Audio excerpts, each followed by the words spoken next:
사회적으로 핫한 이슈를 키워드로 알아보는 핫키워드 시간입니다. 함예진 캐스터 안녕하세요. 안녕하세요. 네, 새로운 대통령 취임식과 함께 문이 활짝 열린 곳이 있죠. 바로 청와대의 문입니다. 그간 일반인 출입이 통제됐던 장소였던 만큼 전년 개방된 이후 청와대는 연일 관람객들로 붐비고 있는데요. 청와대 관람 어떻게 할 수 있는 걸까요? 핫키워드에서 짚어보겠습니다. 네, 청와대가 74년 만에 완전히 개방된 건데 기존 청와대 부분 개방과 구체적으로 또 어떤 부분이 달라진 건가요? 네, 기존 청와대 관람은 부분 개방으로만 이루어졌습니다. 소수의 제한된 인원으로 제한된 구역만 방문해 진행자의 인솔하에만 단체 관람 형태로 진행해 왔는데요. 그런데 이번 개방은 국민들이 자유롭게 청와대 경내를 모두 둘러보고 다양한 문화적 체험까지 할 수 있는 공간으로 탈바꿈한 겁니다. 역대 대통령들이 직무하던 그래서 권력의 상징으로 여겨지던 공간인 청와대가 74년 만에 완전히 시민들의 품에 돌아온 겁니다. 네, 청와대 정말 아름다운 곳이 많고 역사가 깊은 공간도 많다 보니까 볼거리가 정말 많죠. 네, 특히 청와대 경내에서 가장 아름다운 정원이라 불리는 녹지원은 놓치지 말아야 할 우선순위로 꼽히고요. 또 국빈 방문 시 만찬 장소로 이용했던 영빈관은 기본, 대통령과 가족이 생활하던 관저까지 볼 수 있어 기대를 모읍니다.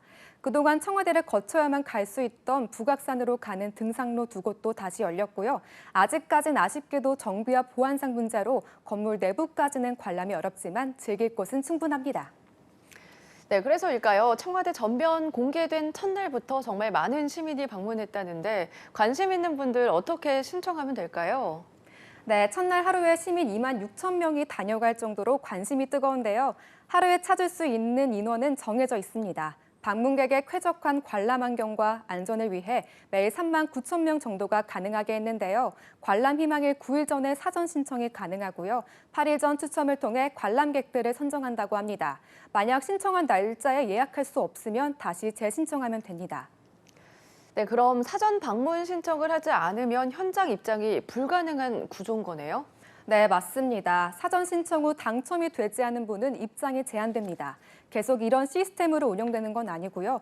관람객 안전 관리를 위해서입니다. 당분간 이렇게 사전 운영 시스템으로 예약하고 질서 유지에 문제가 없다면 다음부터 전면 자유 관람으로 누구나 청와대를 다녀갈 수 있도록 시스템을 바꿀 예정이라고 합니다. 그럼 당장은 청와대 관람이 어려울 수도 있겠는데 워낙 인기가 많아서 사전 신청이 벌써 마감됐을 것 같거든요. 네, 맞습니다. 오는 21일까지 회차별 6,500명씩 사전 신청을 받고 있는데요. 다음 주 평일 관람까지 이미 대부분 마감된 상태라고 합니다. 하지만 앞으로 시간이 충분하니까요. 시간 나실 때 다녀오셔도 좋습니다. 청와대에서 북악산으로 이어지는 등산로도 사전 신청을 해야 될까요? 네, 이곳은 사전 예약 없이도 방문이 가능합니다. 개방 시간은 아침 7시부터 오후 7시인데요. 다만 입산은 오후 5시까지로 제한됩니다. 계절별 개방 시간을 다르게 운영할 예정이라고 합니다. 탐방로 구간 자체에서도 역사적인 사건이 있었던 곳들이 곳곳에 있어서요. 문화재청과 함께 해설 서비스 앱도 만들어서 지원한다고 합니다.